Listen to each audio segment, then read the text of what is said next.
Origins Ammon, Klein said the word in his mind. He had originally thought that the blasphemer who appeared in the forsaken land of the god city of silver was a descendant of an ancient family like Ammon. Through inheriting the legacy of his ancestors, step by step, he stepped into the demigod ranks. To his surprise, it was very possible that that particular person could very well have lived for more than 2,000 years, and was a member of the Ammon family when it was at the peak of its strength. An old antique, why would he, for no good reason, build a tomb for himself? Did he fake his death to get out of a situation? Or is there another reason, such as leaving traces so as to have time fixed onto his body?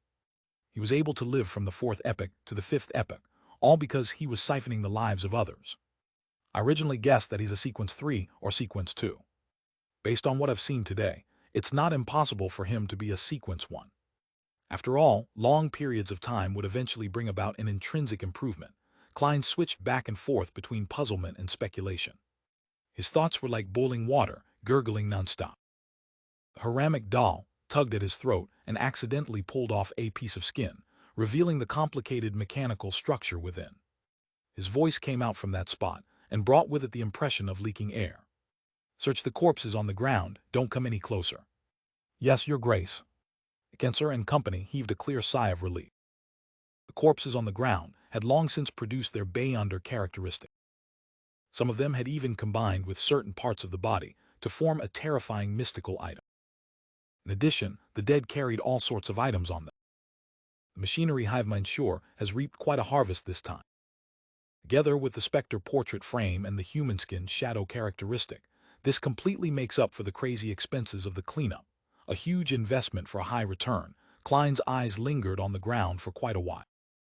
He inhaled, tore his gaze away, and followed Ceramic, who didn't carry a lantern, to the wall on the other side of the coffin. At this moment, the magic mirror arrows brightened up the scene, allowing the things in front of him to be seen clearly. Klein saw that the wall across him had become mottled due to the rapid weathering just now. Many of the murals had been destroyed, and could no longer be restored to their original states. The only one that was more complete and could barely be seen clearly was a colorful mural at the top of the wall, which took up a small half of the dome. It described a towering mountain range, and on the highest mountain peak, there was a huge cross that was taller than the mountain. The cross was covered in layers of radiance, making it seem unusually holy. In front of it, a tall and domineering figure could be seen vaguely. The mountain range was like a pet that lay prostrate at its feet. This figure was surrounded by 2-winged, 4-winged, and 6-winged angels. They were holding bugles, playing harps, or playing flutes, looking pious and sprightly. At the foot of the mountain range, 2 12-winged angels were humbly walking towards the mountaintop, each holding a baby in their arms. The baby on the left had curly black hair, and the baby on the right had pale blonde hair. One of their eyes was black, the other golden. Elsewhere in the mountain range, there was a vague depiction of a giant with chains at its legs and a dragon that had its legs bound and never be able to land. Ceramic first looked at the baby on the left, and his genial expression became increasingly serious. He said a word in a very low voice, "Ammon." Then he turned to look at the baby on the right, and after a few seconds of silence he said another name, "Adam." Ammon, Adam. As Klein repeated the names, he felt that the fog that hung over the history of the fourth epoch and the third epoch was growing thicker. He combined all the information he had learned and quickly made a guess. On the mountaintop, the figure in front of the glowing cross is surrounded by angels, with giants and dragons submitting to it. It's definitely a real god that's at sequence 0. Another being who likes to partially use the cross as a symbol is the true creator. It's said that Ammon is the descendant of an ancient sun god, but the one at the top of the mountain doesn't seem like a pure sun god. Could it be that he is the Lord that created everything, the omnipotent and omniscient God that the City of Silver believes in? This is in accordance with the legend of the City of Silver. The awakening of the Creator who stripped the King of Giants and the Dragon of Imagination and other ancient gods of their authorities. The so-called ancient sun god is actually the Lord that created everything as spoken about in the City of Silver. He may be in charge of the domains such as sun and time. In addition, the authorities of the Giant King, Almir, and the Dragon of Imagination, Anquel, has likely returned to him. This can no longer be completely contained within sequence 0.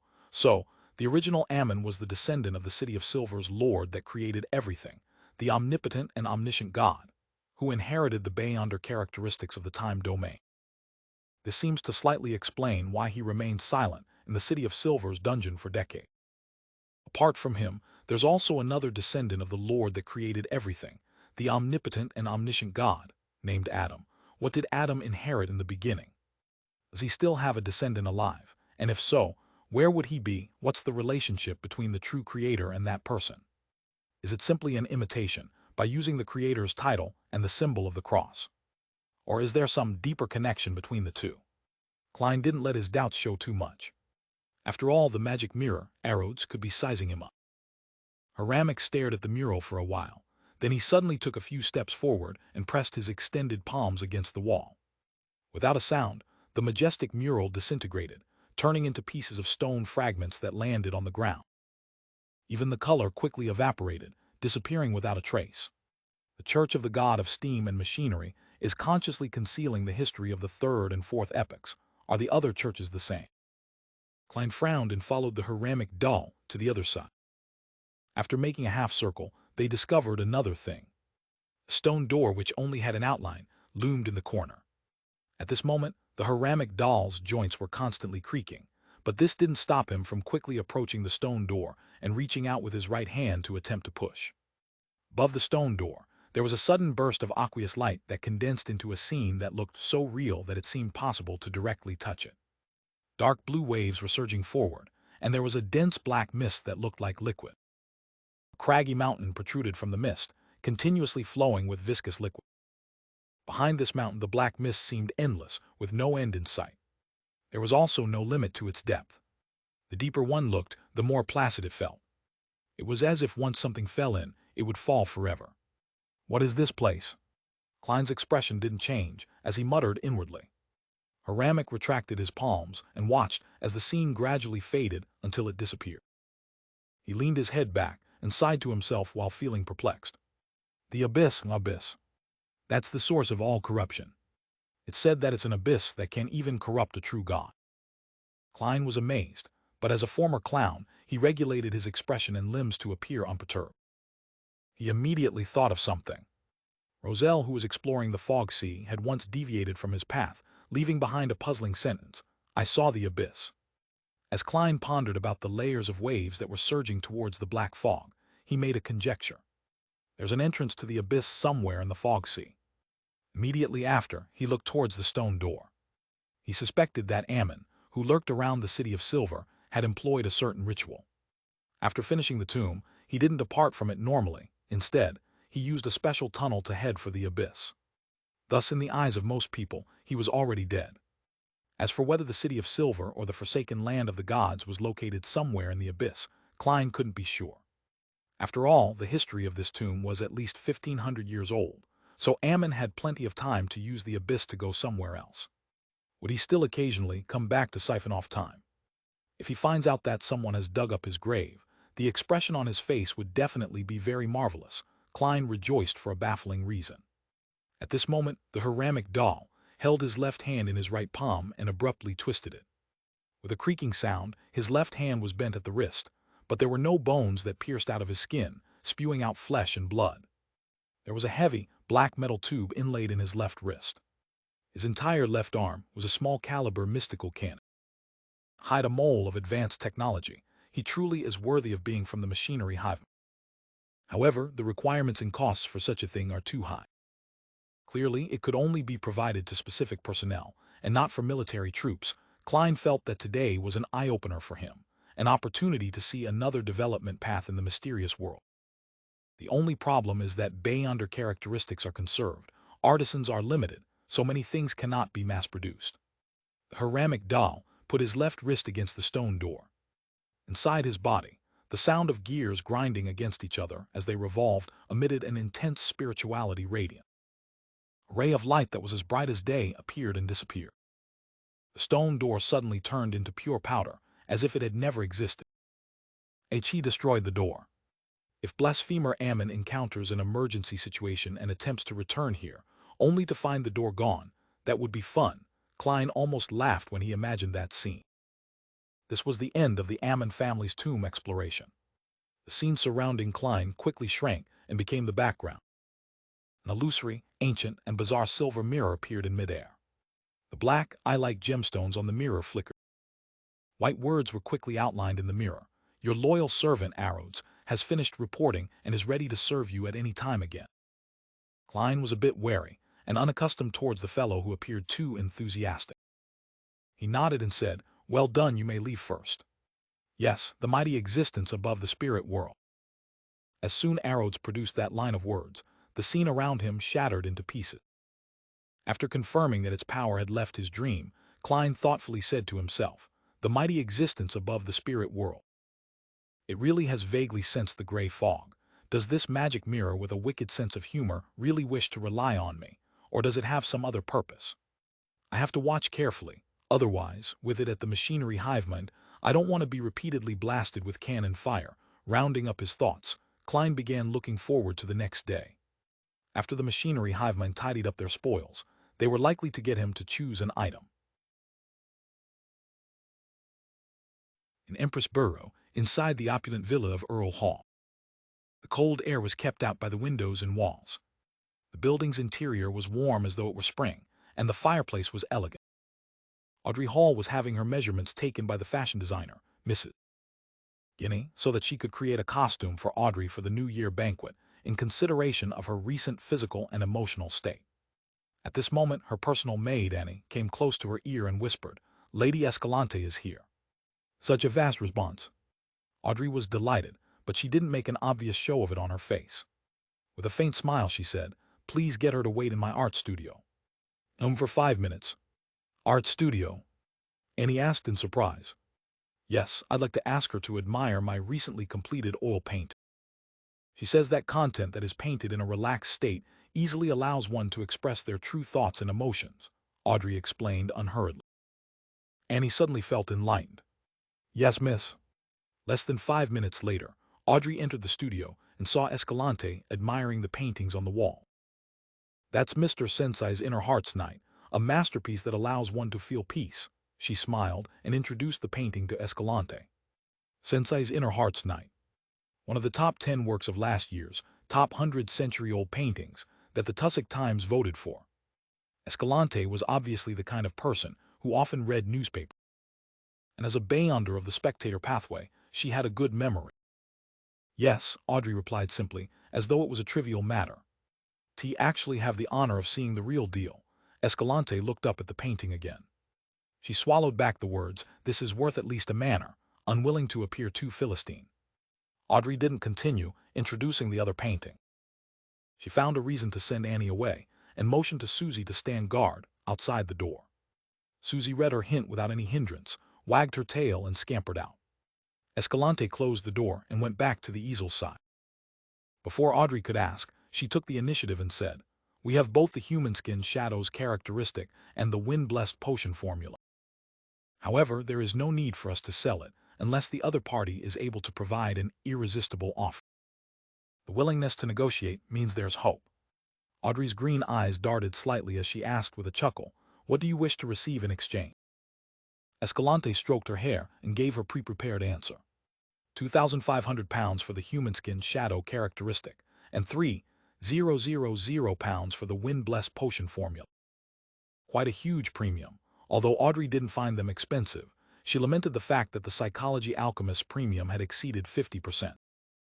According to the description given by the hanged man, under normal circumstances, the formula for sequence 6 would have cost less than £2,000, but the closer it was to a high sequence, the fewer potion formulas there were to circulate, making it very difficult to buy them.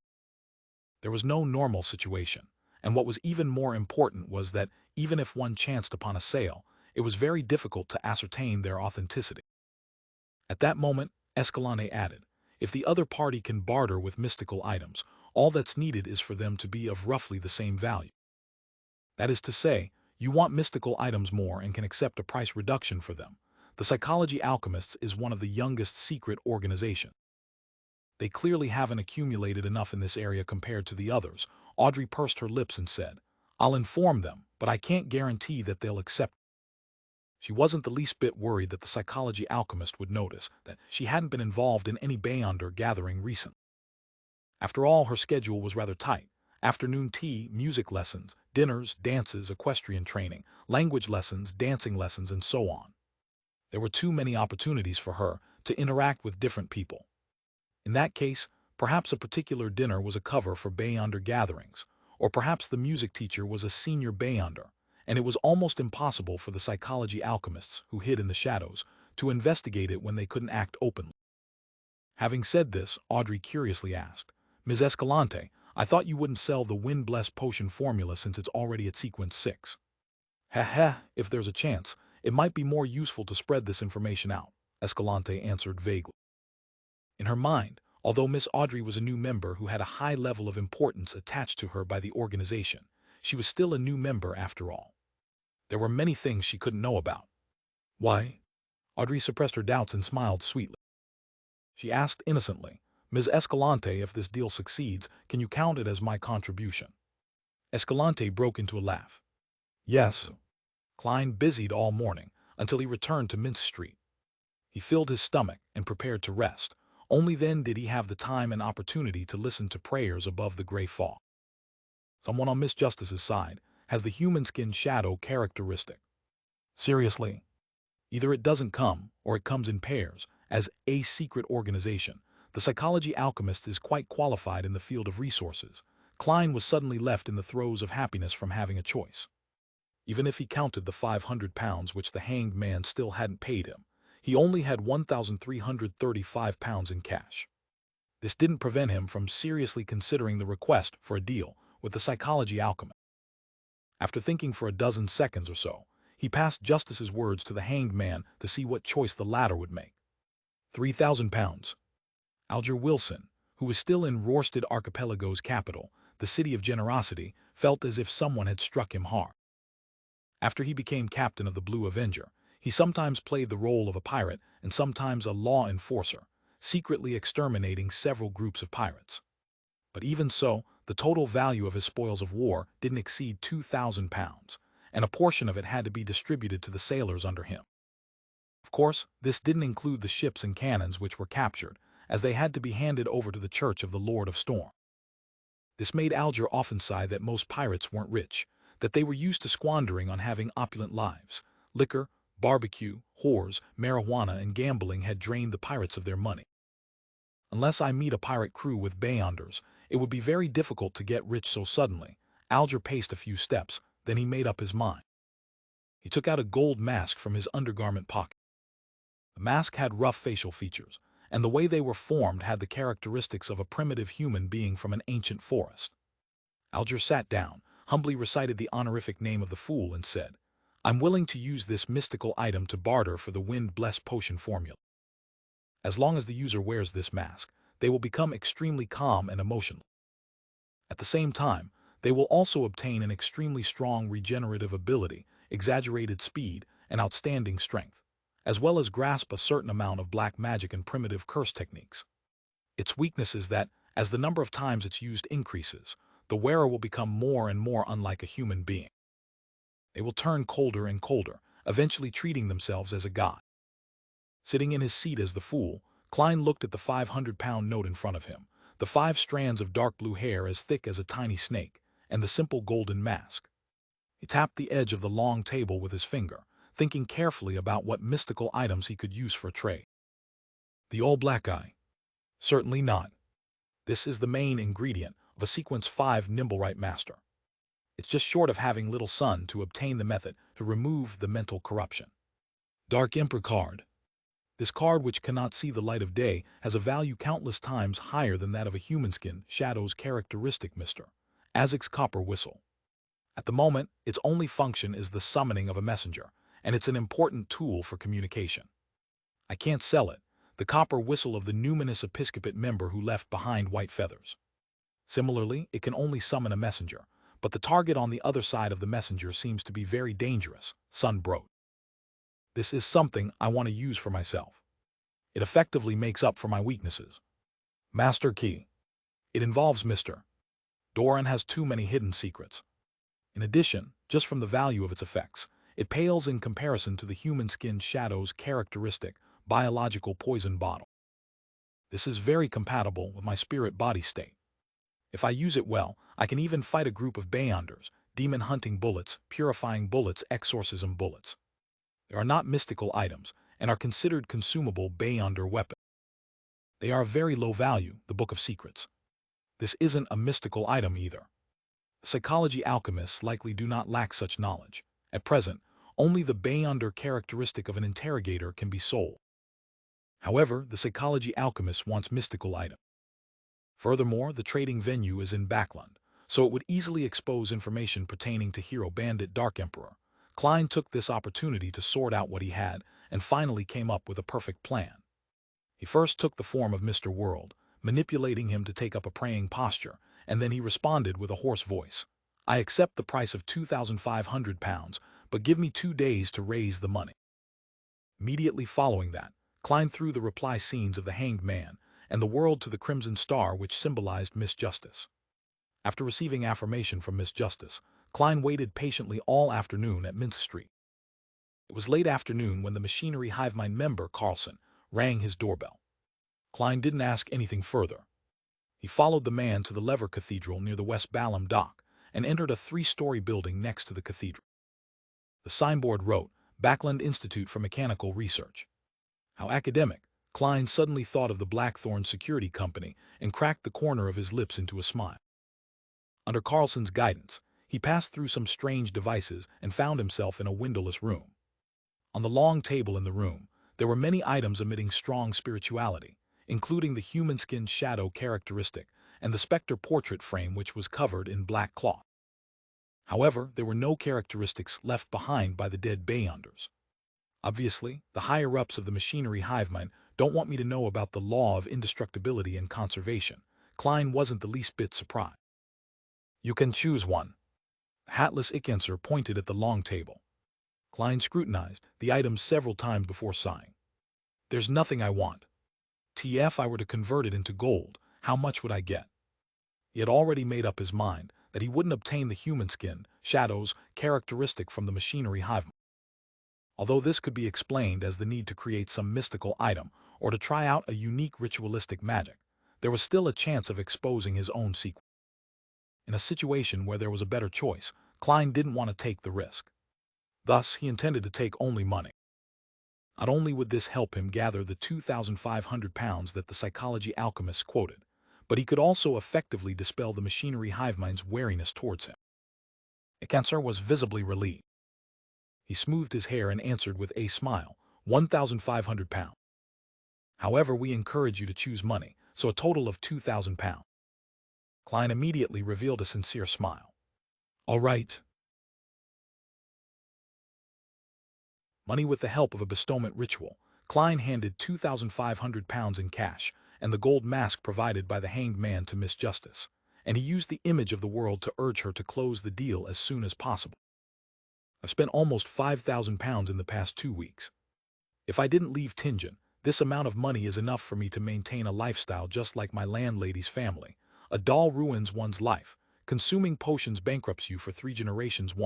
Klein looked at the vast fog and the ancient palace, which had returned to silence. He was a little upset, as though he had lost something important. He was quiet for a few seconds before returning to the real world. He picked up the remaining £830 on his desk, and he counted out 6 £5 notes. Then Klein put the £30 of cash in his now deflated wallet and stuffed it solemnly into the inside pocket of his clothes. He divided the other £800 into 2 stacks, placing 1 stack in each of his side pockets. After that, Klein opened the drawer and took out 2 of the 5 deep-sea Naga hair strands that he had brought back to the real world. He wrapped them in layers after layers of paper and carefully put them into his pocket. When he was done, he took his hat and cane, and he headed for the street corner under the glow of the street lamps at night. He got on a carriage and headed for the Bravehearts Bar in the Backland Bridge area.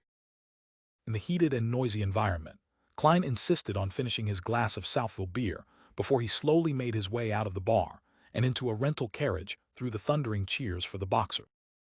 Taking in the rumbling of the wheels, he intentionally closed his eye. Suddenly, he heard the sound of the window being lightly tapped. Klein's facial muscles twitched slightly as he opened his eyes and looked in front of him. He saw the pale and exquisite Miss Sharon sitting quietly across him. Without waiting for her to question him, Klein smiled and said, I sold the information you gave me last time for a good price, the one about the Ammon family tomb. Sharon looked at him silently. Leaning his cane to the side, Klein took out 2 stacks of cash and a small clump of paper from his pocket.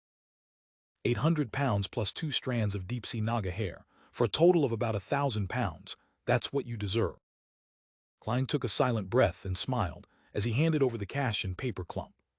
Sharon glanced at him and reached out her hand to take both items. She lowered her head, looked at the items in her hand, and asked in an ethereal voice, "How much did you sell it for?"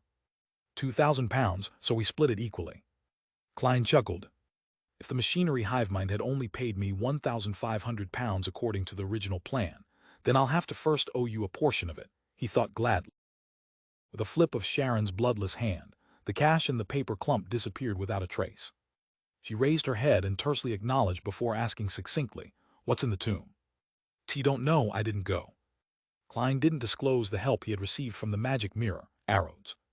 For an instant, he felt that if he described the experience in detail, Miss Sharon would have listened attentively with one hand on her cheek, as she had done before. This Wraith lady seems to have a hobby of watching situational scenes in dramas or listening to all kinds of rumors, Klein summed up. Sharon's expression didn't change. After a few seconds of silence, she said, "Someone is digging a tunnel to the underground ruin." Huh?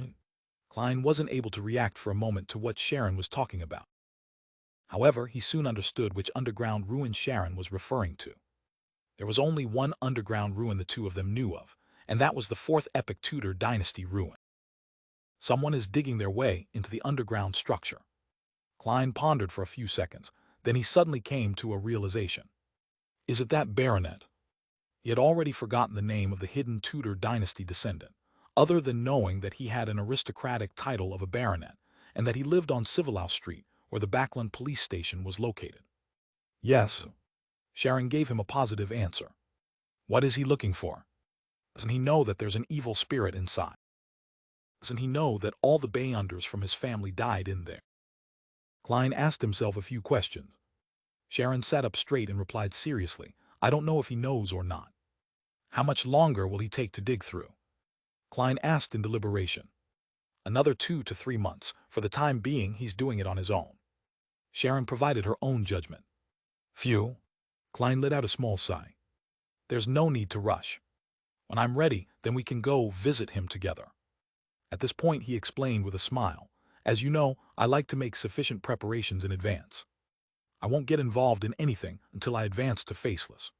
He warned himself inwardly. All right. Sharon didn't ask him what he was going to do, but her figure faded quickly, and she disappeared from the carriage. Klein leaned back against the wall, feeling relaxed. The ingredients for the Faceless potion has been reserved, and I'm just waiting for the delivery. My debts have all been paid off, so there's nothing to worry about. His mood was like a fizzy wine that had settled. Occasionally, there would be a little bit of joy that would silently surge upwards. The only problem is, Klein touched his left breast, where there was a shriveled wallet. He sighed and said to himself silently, "Only £30 in cash, 5 gold coins and some change." Thursday afternoon. Audrey Hall was waiting in the study for the arrival of Miss Escalante. After receiving the Hanged Man's and the World's replies, she had immediately sent a servant to send a letter to Escalante. The content of the letter was very ordinary. Audrey hoped that the second psychology class this week would be brought forward to Thursday. In reality, Audrey had already made an agreement with Escalante. Once she expressed such an intention, it would mean that the other party had agreed to the condition. Tick, tock. The wall clock on the wall moved briskly, and Escalante, with her waist-reaching long hair, entered the room with several teaching materials in hand. Audrey immediately gave Susie a look. The big golden retriever somewhat reluctantly leaped out, lay down in the nearby shadows, and observed the people coming and going.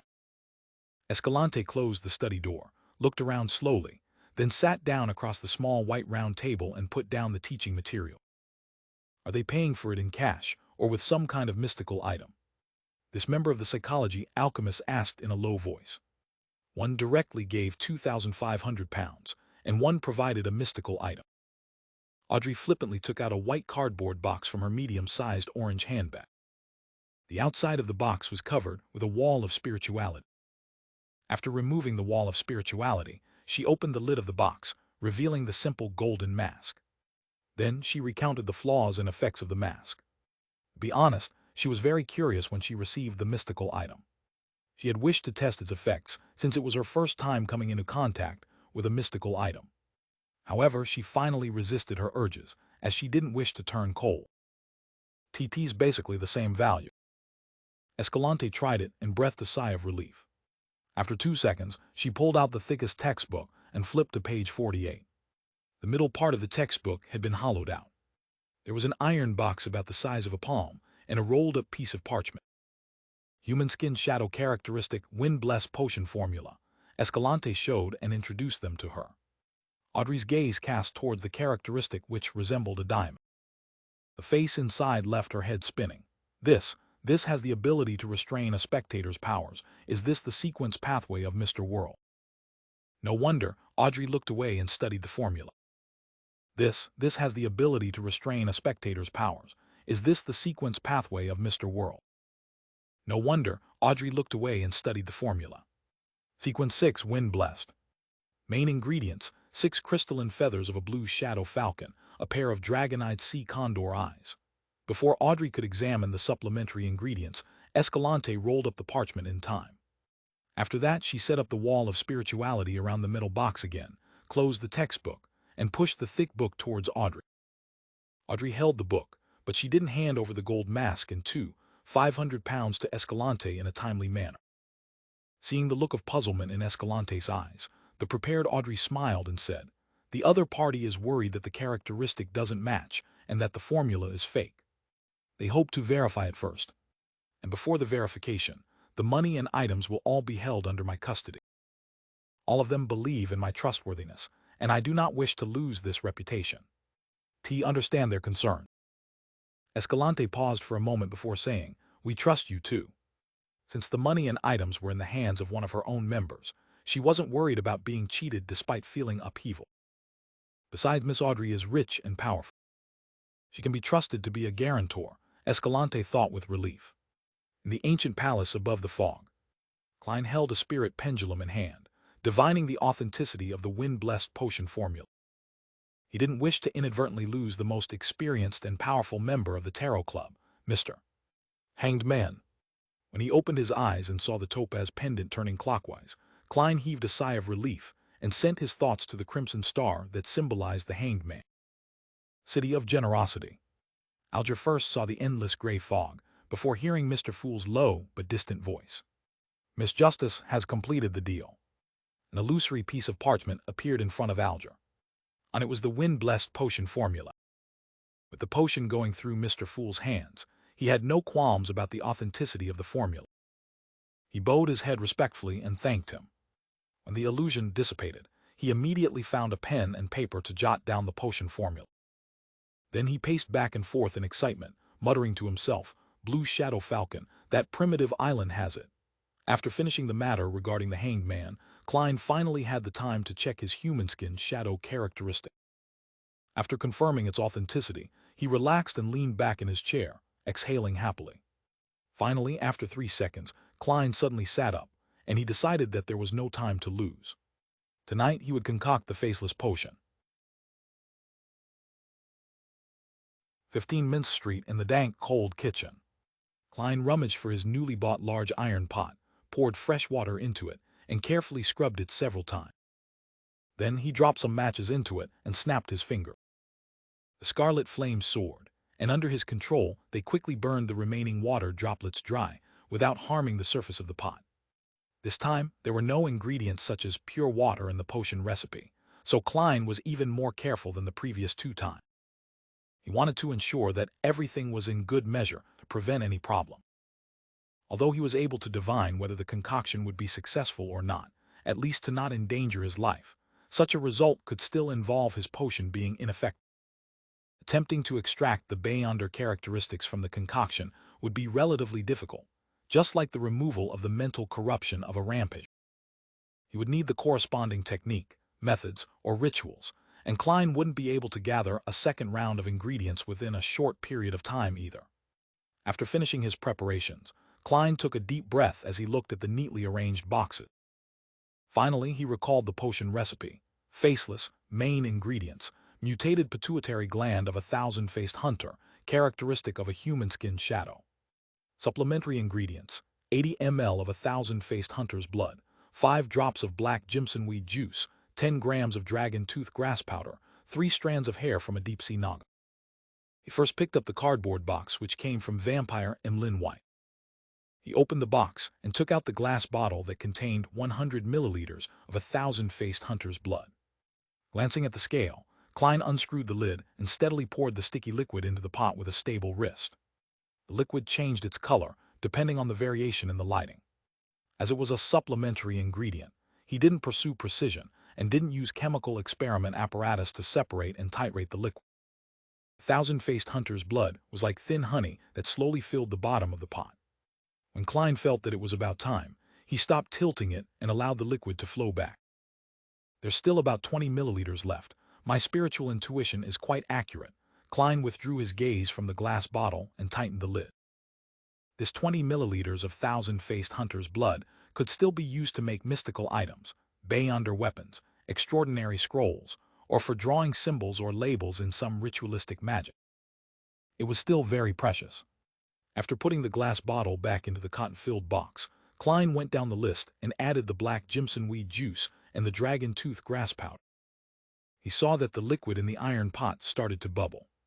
Without pausing, he picked up 3 strands of dark blue hair that resembled tiny snakes with his black-gloved right hand, and he firmly placed them on the surface of the liquid. Sizzle! A faint mist rose from the iron pot, and the color of the liquid turned a deep blue. It already has such a strange effect even without adding the main ingredients. As expected of a sequence 6 potion, Klein reached out and grabbed the silver tin box which vampire Emlyn White had thrown in as well. With a snapping sound, Klein opened the lid of the box, revealing a peach-like item inside. He didn't directly touch the thousand-faced hunter's mutated pituitary gland. Instead, he placed the tin box over the top of the pot and overturned it.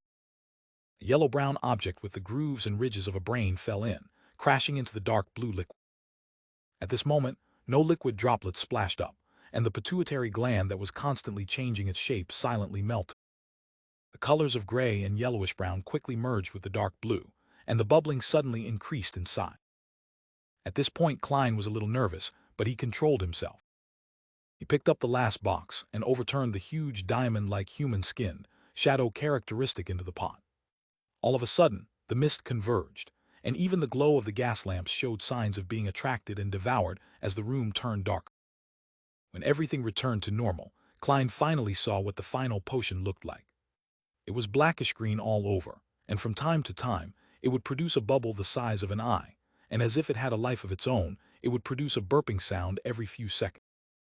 When the bubble reached the surface, it would immediately burst, and during this process it would reflect light in a myriad of colors. The colors combined to form a picture of different faces, and the facial features seemed to be a random combination. Klein picked up the iron pot with one hand and poured the liquid inside into a glass bottle that he had prepared beforehand. Because of a potion's characteristics, not one bit was left in the pot. Using divination to confirm that the degree of harm was acceptable, which meant that the potion had been successfully concocted, Klein took the faceless potion bottle and walked steadily back to the second floor, entering the room with the curtains closed. After locking the door, he sat on the edge of the bed, and with the help of cogitation, calmed his slightly agitated and anxious mood. After sitting upright for more than 10 seconds, Klein twisted the cap off of the bottle, raised his right hand, and swiftly poured the entire potion into his mouth. A slightly tingling sensation swished in his mouth and esophagus, and finally, it fermented into a numbing sensation that made him lose his senses. Klein's psyche seemed to be extracted from his body as he had the feeling of being a bystander, and saw his mouth, nose, ears, and eyes melting. His entire face was melting. In just 2 or 3 seconds, his face and head had turned into what seemed like scorched white wax. His body was similarly abnormal. It was as if his bones and skin were being melted by blood. No, I can't allow such a situation to continue developing. Klein knew that if he didn't keep it under control, he could be on the verge of losing control at any moment.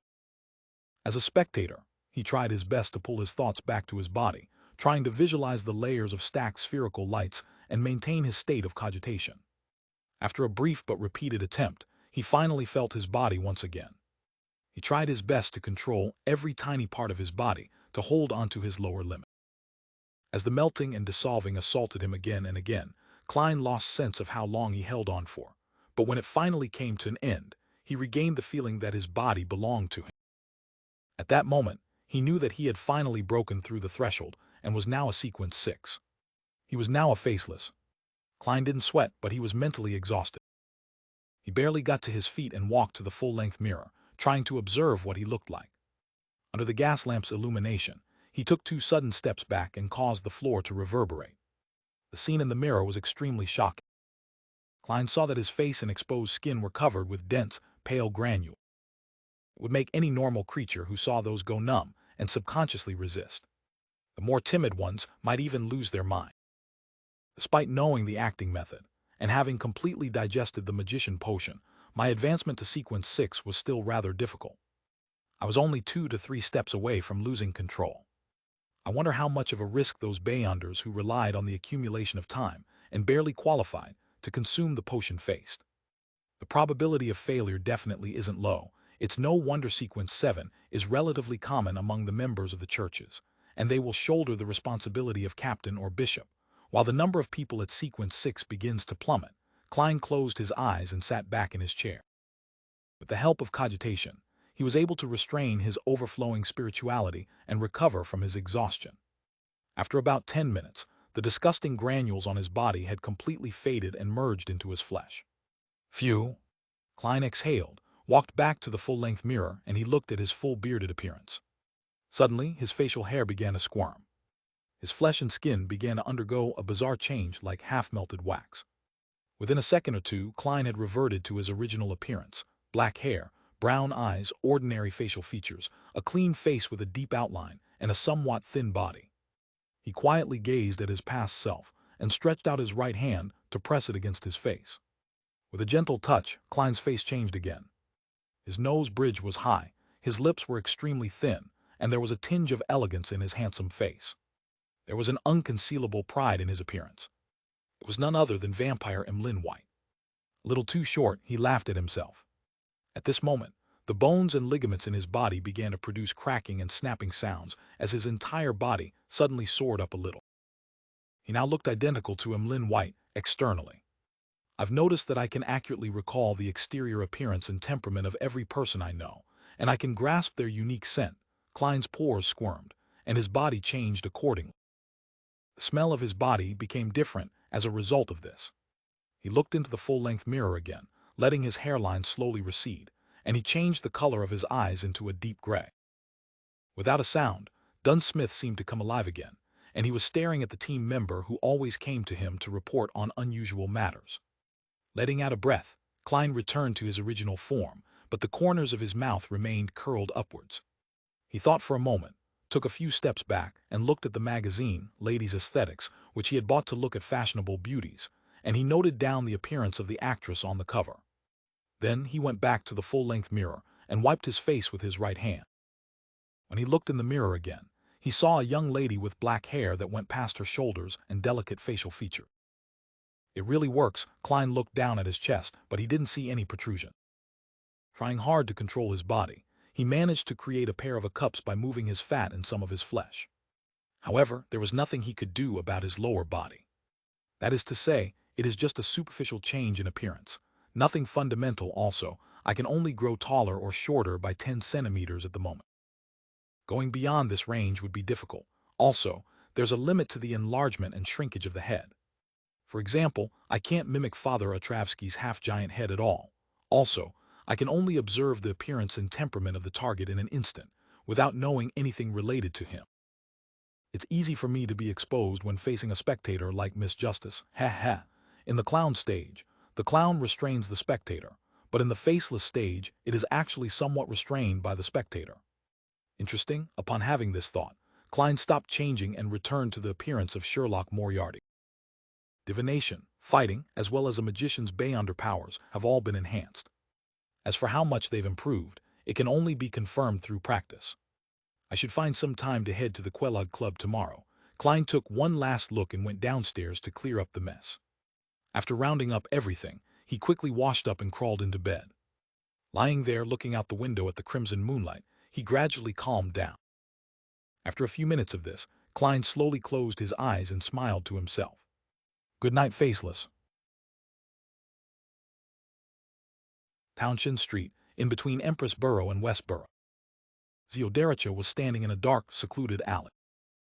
Even without looking up, she could see the countless magnificent palaces and tall Gothic towers in the distance.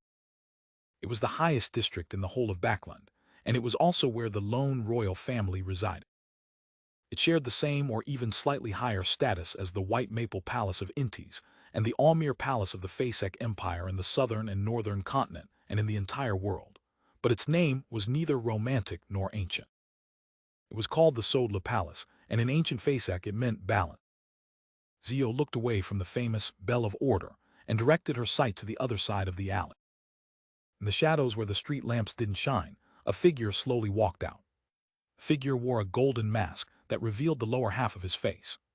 He was none other than the mysterious person who had previously sold the sheriff formula to Zio and had occasionally entrusted her with some task.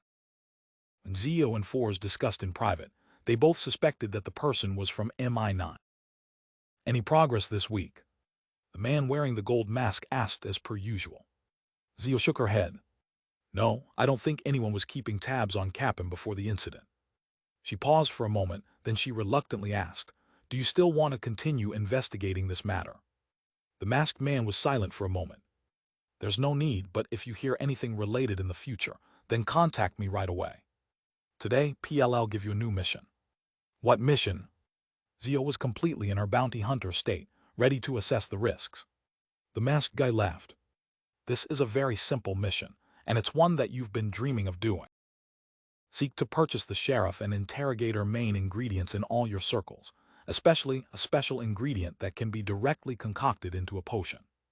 If someone responds to it, we will pay for it. The purchased ingredients will belong to me. Zio blurted out a response. This was her greatest concern. No, do you believe that such a simple mission would have such a high reward? Of course, if you're able to fish out the person we're looking for, it's not impossible to negotiate and let you obtain the main ingredients, the masked man said with a chuckle. But I don't know the main ingredients of the interrogator potion, Zio hesitantly said. I'll tell you later. This is also our advance payment. Even if we don't find the target, you'll have the main portion of a sequence 7 potion formula, worth more than £600. I think you're fully aware of our generosity, the masked man said in a bewitching tone. Generous indeed. Who's their target, and why are they willing to pay such a high price to find them? Well, if he were from MI9, taking advantage of this mission to retrieve the Bayonder ingredients of the Arbiter pathway on the market should also be one of his goals. There's no problem about wasting money. As quite an experienced bounty hunter, Zio instinctively thought of a few things. After some deliberation, she nodded and said, I'll take this commission. Very good. The masked man's tone turned relaxed as he surveyed his surroundings and said, The interrogator potion's main ingredients are the horn of a flash-patterned black snake and dust of a lake spirit. After saying that, he slowly retreated and melded into the shadows, disappearing into the corner of the alley. He really told me the main ingredients of the interrogator potion. Zio was momentarily stunned. Only at that point did she clearly realize how much importance the masked man's faction placed on this mission. I wonder who their target is.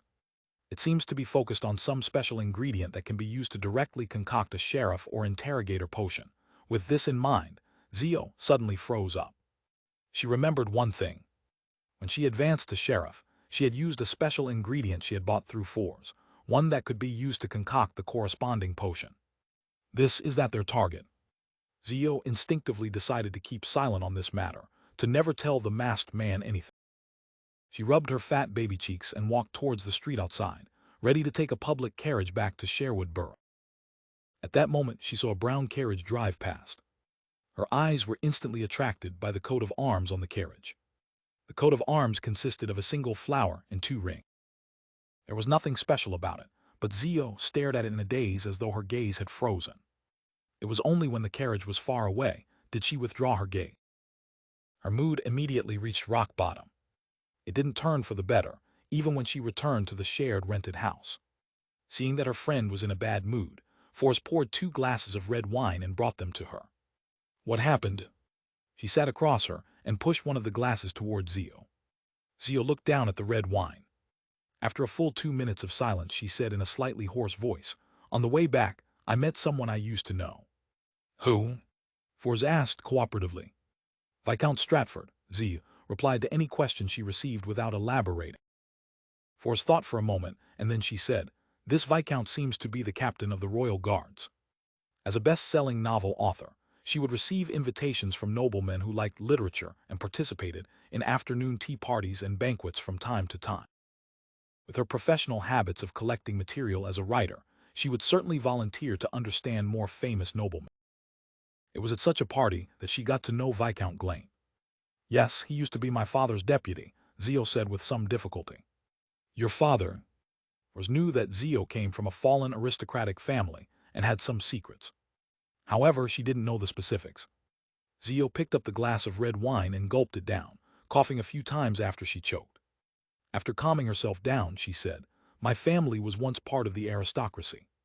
In its heyday, it even served as an Earl Palatine." "Earl Palatine? What position is that?" Fors asked, half curious, half trying to soothe her friend's mood. "TT's equivalent to being the spokesperson for the royal family, nobles that are the closest to the throne," Zio said in recollection, her face jubilant.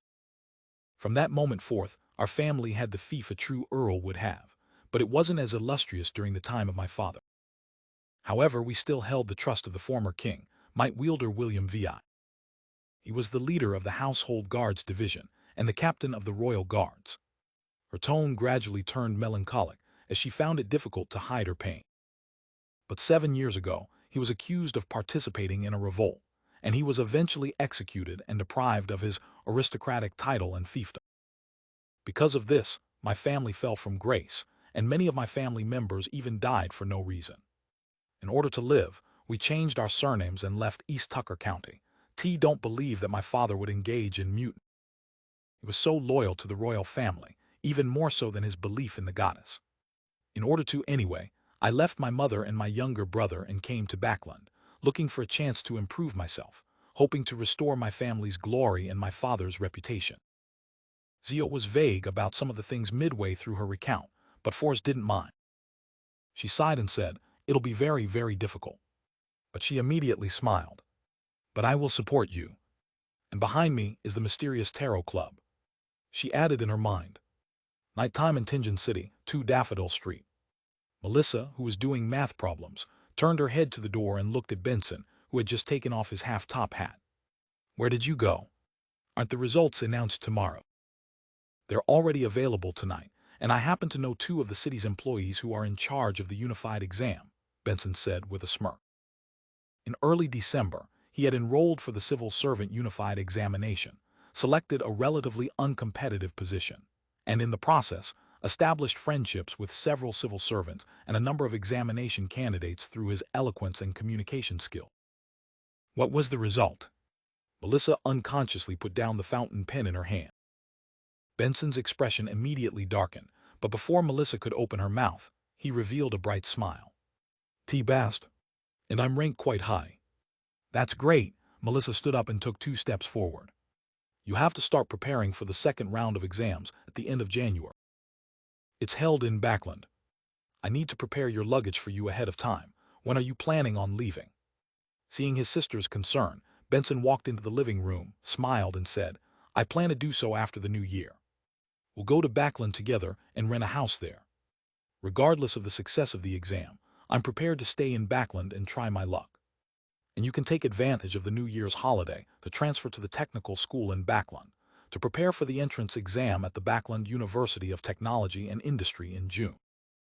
Just a month ago, the Backland University of Technology and Industry had been reorganized and officially upgraded to a University for Industry and Technology. Melissa's lips unconsciously pursed as she quietly listened. She looked around wistfully and replied softly, "Okay." Friday afternoon at the Kellogg Club. Klein walked out and hired a carriage to head for Prince Edisac's Red Rose Manor. It was the place where Talam had gone to a few days before his death. As a qualified detective, he would be completely unworthy of the £100 he was paid if he didn't hold any investigations there. "No matter what, I still have to put on a convincing act," Klein muttered as he sat in the carriage and enjoyed the scenery outside the window. After his morning practice, he had roughly grasped the range of improvements in every aspect. Flame controlling, flaming jump, and other bay underpowers had become about 30% stronger. The might of air bullets and the length of the underwater breathing pipe had even increased several. His divination and combat skill had also received a substantial improvement. Paper figurine substitutes and damage transfer didn't experience much change, but because of the growth of his spirituality, the number of times that they could be used had increased. Klein finally arrived at Red Rose Manor amidst the rumbling journey, and informed the two soldiers guarding the entrance of his purpose. After passing the news, he met the old butler from before. "You can ask everyone here." The white-haired elderly butler paused, then added, "Except that lady." "That's what I want.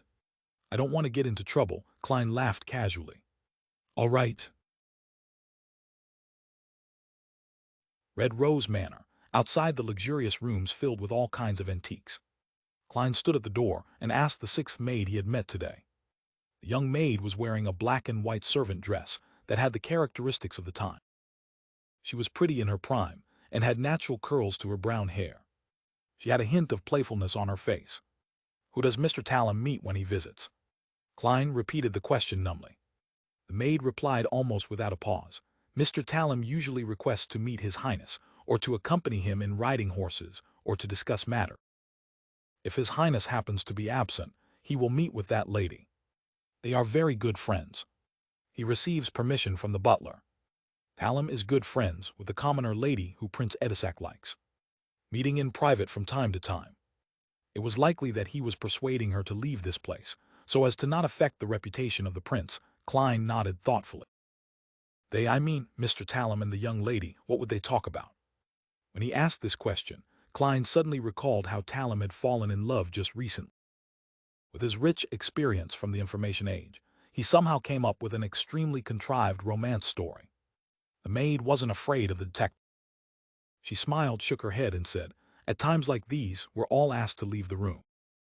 This, even more than ever, Klein couldn't resist making associations, even to the point of changing the color of Prince Edisac's hat and helmet. Without waiting for him to ask any further questions, the maid chuckled and said, "Detective Moriarty, if you want to find out exactly what the lady and Mr. Tallam were talking about, you can ask her directly. The old butler doesn't permit that." Klein confidently pushed out his scapegoat. He changed the topic and said with a smile, "You seem to know more than the other servant. You even know to call me Detective Moriarty." The maid looked around, maintained her smile, and said, "It's because I've been serving the lady during my rotation. She's always wanted to meet you, Detective Moriarty. After all, she's close friends with Mr. Tallam and cares a great deal about his death. Unfortunately, she always ends up missing you." 99 obs always. Klein was sensitive to the words always, just happened and missed. The maid nodded seriously and said, "The first time His Highness invited you to be his guest, she intentionally threw a tantrum and wanted to take advantage of the opportunity to walk downstairs to meet you, who knew that you would leave in a hurry. Afterwards, she took the initiative to represent His Highness to place flowers on Mr. Tallam's grave, but as she didn't know what you looked like, she wasn't able to find you. And today, she just happened to go to the golf course out back to relax on horseback. Otherwise, even if the butler didn't allow it, she would have tried to find a way to meet you." What a coincidence, Klein sighed as he suddenly grasped a crucial point. On the day of Tallam's funeral, it was the commoner lady he loved who had offered flowers in the prince's place. On that day, Klein was most concerned about the lady with the black veil and the sapphire ring on her finger. She might have a grade 0 sealed artifact, or some powerful existence of an equal level. All of a sudden, a thought flashed through Klein's mind. The woman with the sapphire ring on her finger was wearing a long, heavy black dress. Accompanied by two maids, she slowly disappeared into the distance. One of the ladies had brown, natural curl. The image of the maid quickly overlapped with the one in front of Klein, and it was abnormally identical. Klein's body tensed up, and sweat rolled down his back, but his expression didn't change at all. Using the abilities of a clown, he pretended like he was recalling the event, and he asked with a smile, "Were you with that lady on the day of Tallam's funeral?" The maid replied without much thought, "Yes." "Damn, it's really her." Klein maintained his smile. "Very well, next question." As if nothing had happened, he began to inquire about other things.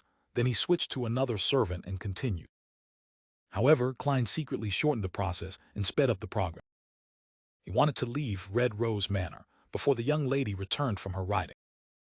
At 4 o'clock in the afternoon, before the sky had turned dark, Klein left the manor much earlier than expected and took the carriage sent by the old butler back to the city. Sitting in the window with his back against the wall wrapped in silk and muslin, he was relieved to have the energy to reflect on the whole situation.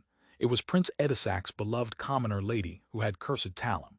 Why did she have to deal with a descendant of a fallen noble family? To take revenge against Talum for trying to break up the relationship between her and the prince. But there's no need for her to do it herself. She can find a chance to mention it while in bed. Prince Edisac has plenty of ways to make Talum disappear without a sound. Talum was in a state of deep love before he died. Yes, the first sign was after he successfully persuaded the commoner lady to leave Prince Edisac. They had an affair. So the commoner lady who was brought back to the manor killed Talum in order to silence him and remove any latent dangers. Logically speaking, it makes sense, but the problem is how could a person with a grade O sealed artifact or a powerhouse of an equivalent level be restricted by Prince Edisac? Even if the Augustus family is an angel family, with the accumulation of enough knowledge, they would still need to use tremendous strength and special methods to be able to restrain someone like that. This isn't something a prince can do. Besides, how could such a figure have taken a fancy to Talum? Why does she want to see me all the time? Did she sense that I'm using the gray fog to spy on her? No, if that were the case, I would have been buried with Talum on the day of his funeral. Besides, when she first wanted to see me, I didn't have any blood, hair, or belonging. I hadn't made any divinations yet. Klein was puzzled as he thought about it. In the end, he decided to bury the problem deep within his heart. He wasn't to probe or investigate. I hope that the machinery hive mind, with my earlier reminder, will pay importance to this matter of noticing the royal family's abnormality. Yes, they might regard it with great importance, not because of Prince Edisac's reputation, but for another reason. I hope the royal family continues to prevent the lady from visiting me. After a few days, when the time is right, I'll relinquish this mission, express how powerless I am on this matter, and then use the excuse of going to the south for a holiday to change my identity and hide for a while. Klein's heart gradually calmed down. Evenings in Backland were always replaced by dark clouds and drizzling rain, and Klein, who felt physically and mentally exhausted, held down his half-top hat and walked quickly across the wet street to No. 15 Minsk Street under the illumination of the street lamps. After resting for a bit and taking advantage of the dark surroundings, he took 4 steps counterclockwise and went above the gray fog. After advancing to sequence 6 faceless, he had always wanted to check the mysterious space to see if there were any changes. However, as he was too tired last night and couldn't wake up in the middle of the night, he had to wait until he was done being busy outside. In addition, Klein had to eliminate any interference in order to divine a particular matter. That was after this advancement when his spirituality wasn't stable yet. He didn't hear the illusory ravings of Hornicis, Phlegria, Hornicis, Phlegria, Hornicis, Phlegria anymore. He wanted to know if this was a natural change after ascending to sequence 6, or if there was some other reason. Within the majestic palace, the modeled bronze tables and the 22 high-backed chairs with different symbols on their backs stood quietly, as if they had remained unchanged since time immemorial. The same was true for the gray fog below them, as well as the endless emptiness around them. But as soon as Klein entered, his spiritual intuition was keenly aware that the mysterious space was somewhat different from before. He was in no hurry to explore or make any attempts. Calming himself down, he sat at the end of the table, conjured a pen and paper, and wrote a divination statement. The reason why I haven't heard any ravings after my advancement. Holding the piece of paper and muttering the sentence, Klein leaned back in his chair and quickly entered the dreamland with the help of cogitation. In the dusky sky and land, images flashed, and in the end they all came to a stop on a particular scene. It was Klein, whose face and body was still covered in pale granule. He was surrounded by an illusory, thin layer of gray fog that was undetectable. The dream shattered. Klein opened his eyes and roughly understood the reason.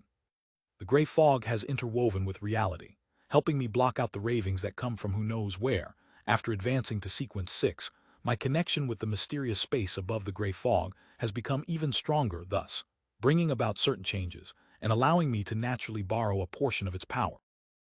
From the looks of it, that should be the case. Yes, I should try to explore the area and see if there are any changes. Klein slowly stood up and followed his spiritual perception, walking in a certain direction outside the ancient palace. Beneath his feet was the gray fog that spread out like the sea. He finally decided to stop after walking for an unknown period of time. However, when he gave up on exploring, a light suddenly flickered at the end of the path. In his joy, Klein quickened his pace and approached. 7 or 8 seconds later, he saw a flight of stairs that seemed to lead to heaven. The staircase was formed from pure light. It was wholly, transparent, and untainted, capable of shocking anyone's heart. There were only 4 levels as the staircase reached up into the void, and each level was rather high, as though it was meant for creatures even larger than giants. Klein looked up, followed its path, and saw a layer of grayish-white fog, condensed and suspended in midair, as though it was supporting something. It was a significant distance from the staircase of light. The 4-step staircase represents my consumption of the sequence 9, sequence 8, sequence 7, and sequence 6 potion. What exactly is above that layer of fog? Klein cautiously advanced until he reached the staircase of light and stepped onto it. There was nothing odd about the steps, and they were as solid as stone. Klein went up the stairs, climbed up to the 4th level, and then tried to look up at the area above the gray fog. Unfortunately, his vision couldn't penetrate anything. He thought for a moment, then he took 2 steps forward and jumped up with all his might. However, the moment he left the staircase of light, he lost his momentum and his spirit body's flight instinct. He plummeted straight down and landed on the bottom layer of the gray fog. Looks like I need to advance another 2 to 3 other sequences. If sequence 4 really does result in a qualitative change, then I should be able to see after becoming a demigod. Klein looked up and made a judgment. After looking around, Klein, who had found nothing else, returned to the stone pillar-propped ancient palace. He sat at the head of the long bronze table with his eyes half closed. He examined his spirituality growth with the number of members he could draw in. Including the empty positions that I could handle from before, I can still recruit 4 new members. However, there are no suitable targets at the moment. Klein shook his head and muttered before returning to the real world to busy himself for a good dinner. After slicing potatoes, boiling beef, adding onions and stir-frying them for a while, as well as sprinkling seasonings like sugar and pepper, Klein poured the prepared hot water into the saucepan, covered it with a lid, and turned the fire down. I have to admit that a magician's flame controlling is a good helper in the kitchen. Ever since I got it, my culinary skills have clearly improved. If it wasn't for the loss of control, the monsters, the searches, and the evil gods, the world would be at peace and perfect if everyone was dedicated to using their abilities without causing public damage. Klein sighed and left the kitchen to enter the living room. As the light from the wall lamps spilled out, Klein, who had been planning on flipping through magazines and wait for the appropriate time to throw in the potatoes, carrots, and the proper amount of salt, he couldn't help thinking about how to act as a faceless. Just after waking up this morning, my spirituality had completely stabilized. I discovered that, although there aren't any signs of digesting the faceless potion in me, I do have a certain level of harmony. This is a phenomenon that never happened after consuming the seer, clown, and magician potions.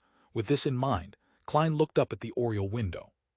As it was already dark outside, it had become like a mirror, faithfully reflecting Sherlock Moriarty with his black hair, brown eyes, beard, and gold-rimmed glasses. Klein nodded thoughtfully. Perhaps it's because I've always been acting as Klein Morty. Yes, in a way, Sherlock Moriarty is just Klein's disguise, not someone else.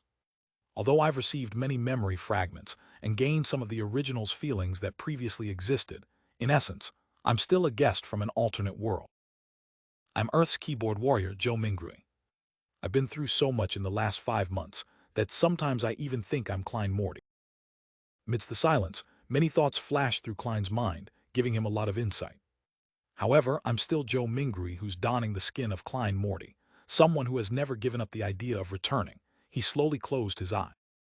When he opened them again, the figure reflected on the oriel window had already changed. It was a young man with dark brown eyes and short black hair.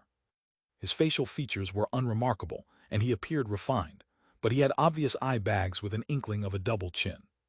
This was Joe Mingrui from Earth.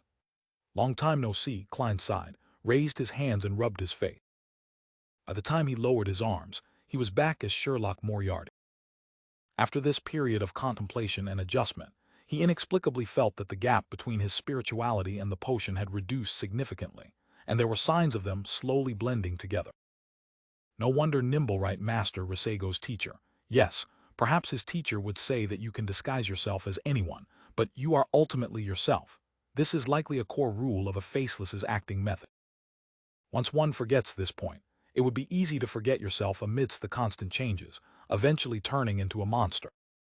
Klein felt enlightened when he recalled what he had previously obtained via spirit channel. He crossed his right leg and leaned back, quickly coming up with a plan for the future. Search for and conclude the actual acting rules for a faceless. In the Beyonder circles of Backland, through the Tarot Club, gather information about mermaids. In preparation to complete the ritual at said, directly or indirectly get the Solar High Priest potion formula to help Little Sun advance to sequence 7, so that he has the clearance to obtain the method for removing a rampager's mental corruption on a Beyonder characteristic. But I can't fully place my hopes on Little Sun. I should still attempt to look. Klein, whose mood was slowly turning stayed, snapped his fingers, reducing the stove's fire in the kitchen as the fragrance of beef emanated. At that moment, he heard the doorbell ring. The visitor was none other than Lawyer Jurgen. Even though it was drizzling and the ground was wet, Jurgen was still dressed meticulously. He even wore a vertical collar. "What's the matter?" Klein, who was very familiar with Jurgen, didn't make any small talk and directly asked. Jurgen put away his black umbrella, patted a few drops of water off of his double-breasted frock coat and said, "Sherlock, I'm leaving Backland on Monday next week to go south on a holiday with my grandmother. The warm environment and the clean air suits her very well." "That's excellent news." Klein took the initiative to deduce, smiling as he asked, "You want me to temporarily adopt Brody?" Jurgen shook his head gravely. "My grandma can't bear to part with Brody and insisted on taking him with her. I've already asked. As long as we put him in a cage and buy a full-price ticket, he can board the steam locomotive, but we have to keep the cage clean at all times to not pollute the air above. Honestly, the smell in the third-class carriage is enough to overwhelm the stench of cat poop." Klein chuckled. "Brody shouldn't be too happy to leave, right? But he's even more reluctant to part with my grandmother," Jurgen replied. He pressed his hat and changed the subject. "Team here to inform you that if you need to be released on bail or settle any legal disputes during this period of time, you can go to my colleague. Here is his business card. I've already informed him that he wouldn't be leaving Backland this year." What a professional, to think that he even considered this problem. "However, I don't need to do that for now. I'm now an informant for the machinery hive mind, and I won't be remanded at the police station under normal circumstances." Klein thanked him with a smile, took the name card, and slipped it into his pocket. Jurgen didn't have any intention of chatting or entering the room. He immediately raised his hand and said, "I still have to visit the rest of my clients. Sherlock, I'll see you tomorrow." "No, I'll see you next year." "Then I must wish your family a happy new year in advance." Klein smiled and waved. After watching Jurgen leave with his umbrella, Klein closed the door and sat back down in the living room.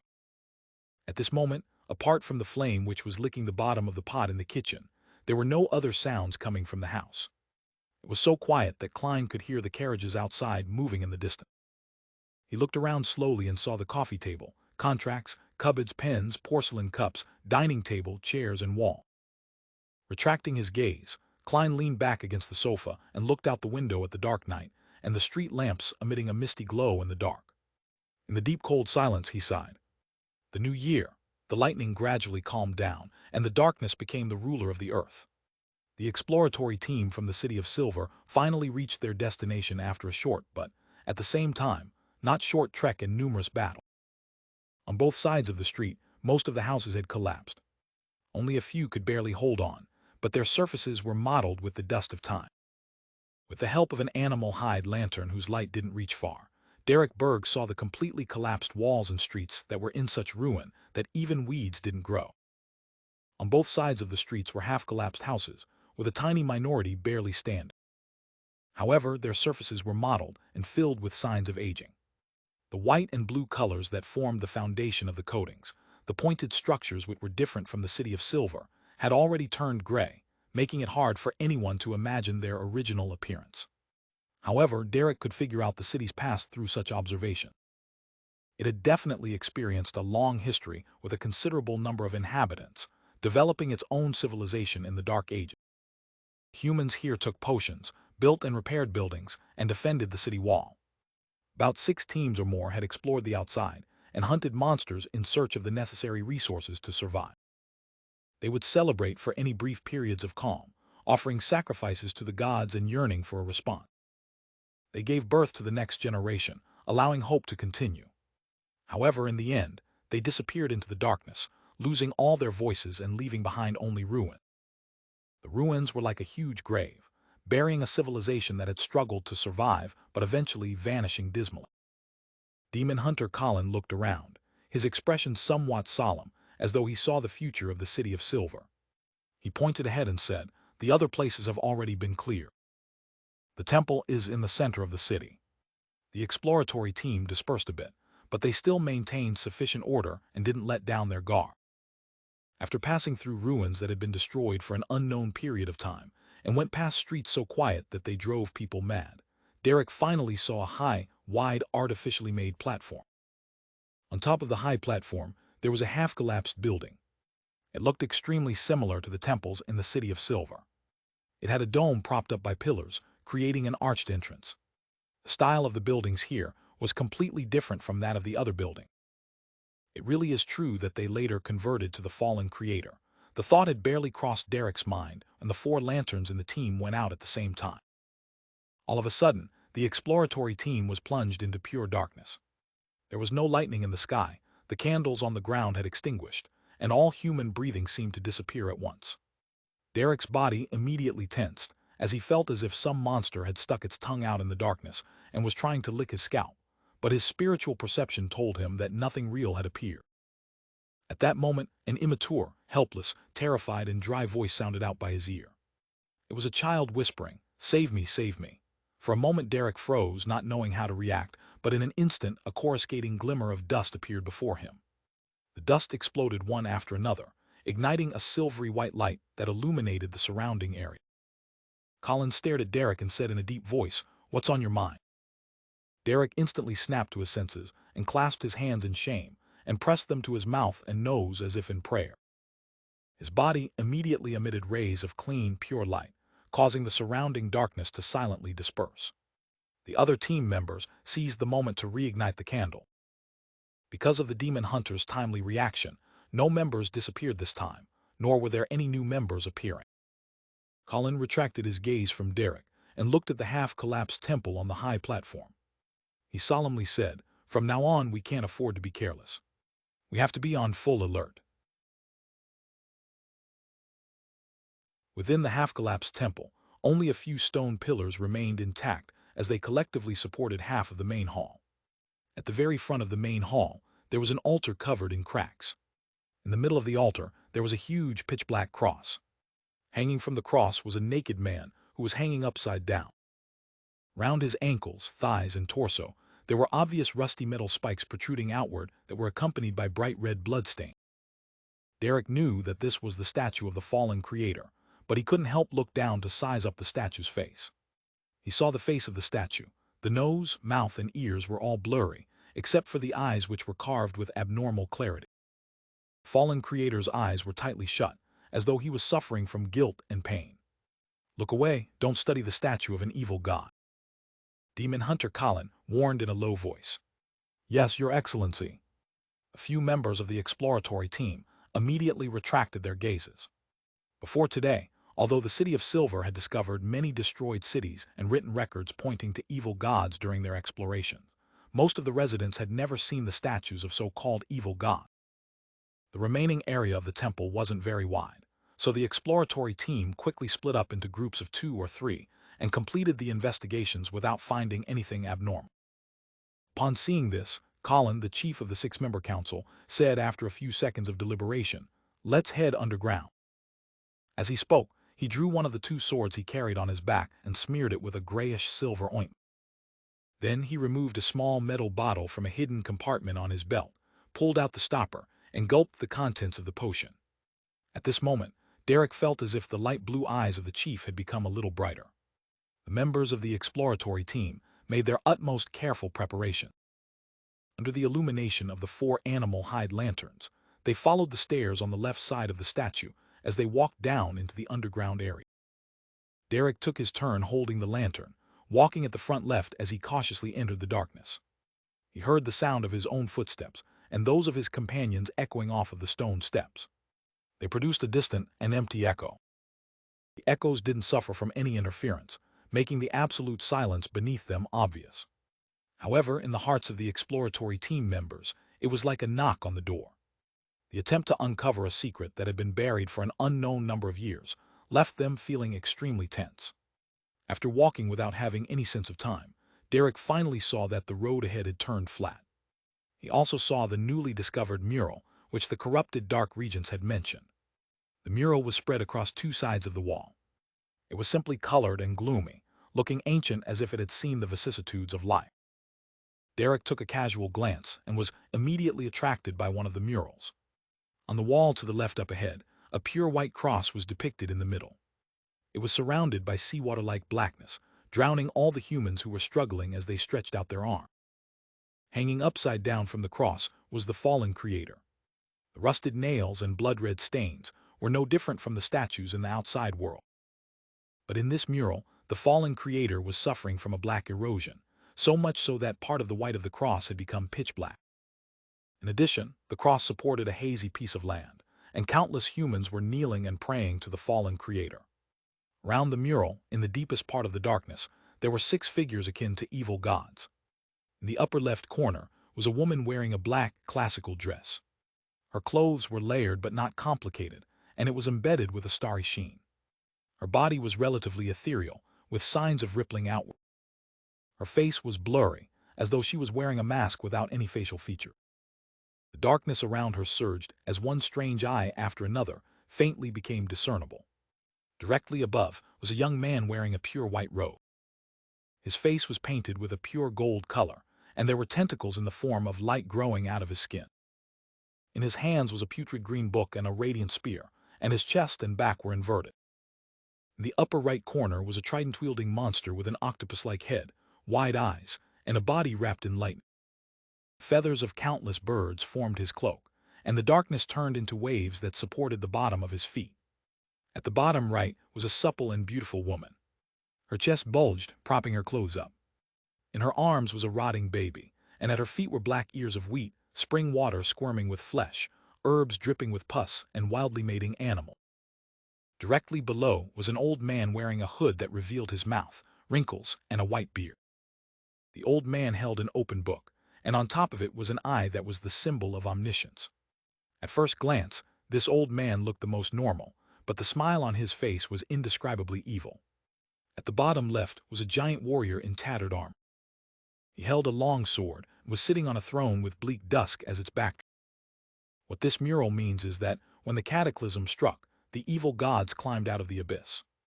In order to save the people of the world, the fallen creator had suffered the vast majority of the sins and pain, and as a result, showed signs of being corrupted and having his image change. But I think he is the worst evil god.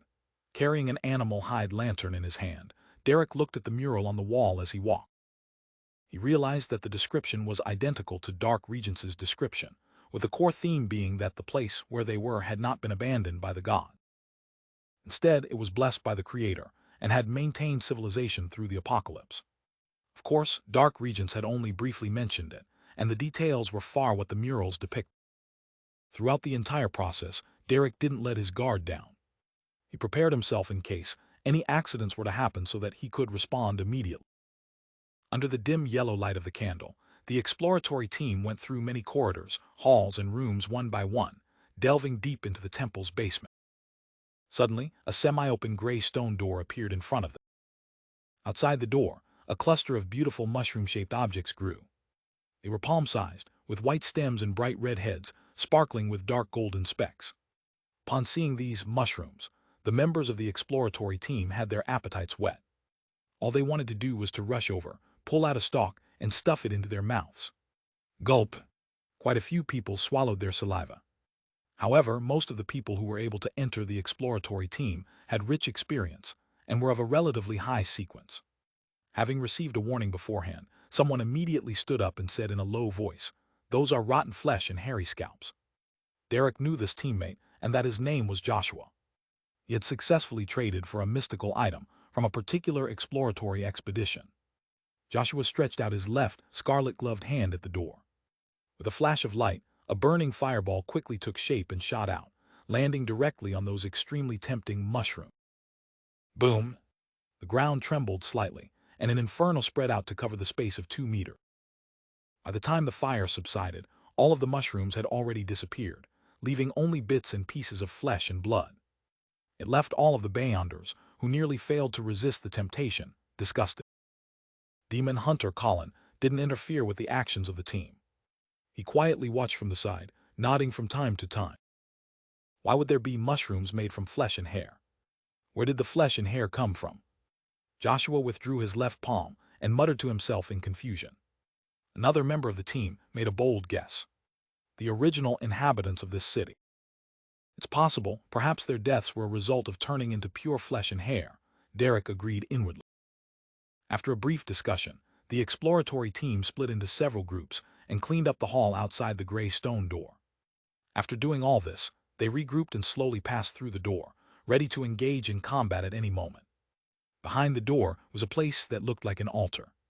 The surrounding light could hardly dispel the darkness of the region which seemed to hide something unknown. Above the altar, a similar pitch-black cross and an upside-down fallen creator was erected there. Carrying an animal hide lantern, Derek stood the closest as he instinctively swept a glance.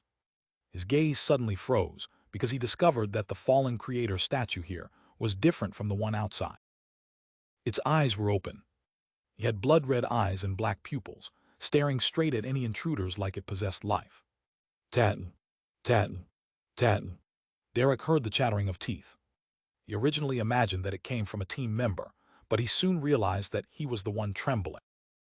Although he didn't understand much about the evil god's dangers, his teeth were instinctively chattering at that instant. Tat, tat, tat. His teammates reacted similarly. At that moment, a speck of powder floated into the air. Demon Hunter Colin clenched his fist. Boom! As the sound of thunder reverberated through the air, Derek and the others suddenly snapped to their senses, escaping their nightmare state from earlier. Before they could investigate the area, the sound of weeping could be heard from behind the altar. Sob, sob, sob, sob, sob, sob. In the chilling silence, Demon Hunter Colin calmly ordered Derek Joshua go around and take a look. As a chill went through his body, Derek held the animal hide lantern and the axe of hurricane in his hand. Together with Joshua, he slowly walked around to the back of the altar. As the darkness was gradually dispersed by the light, they saw a black figure curled up behind the altar.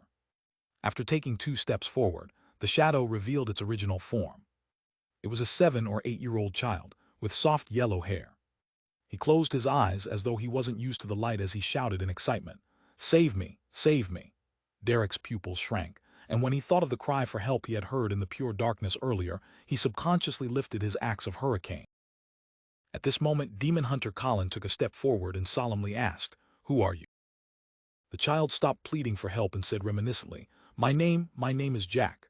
After dinner, Klein put on his coat and hat in preparation to head out.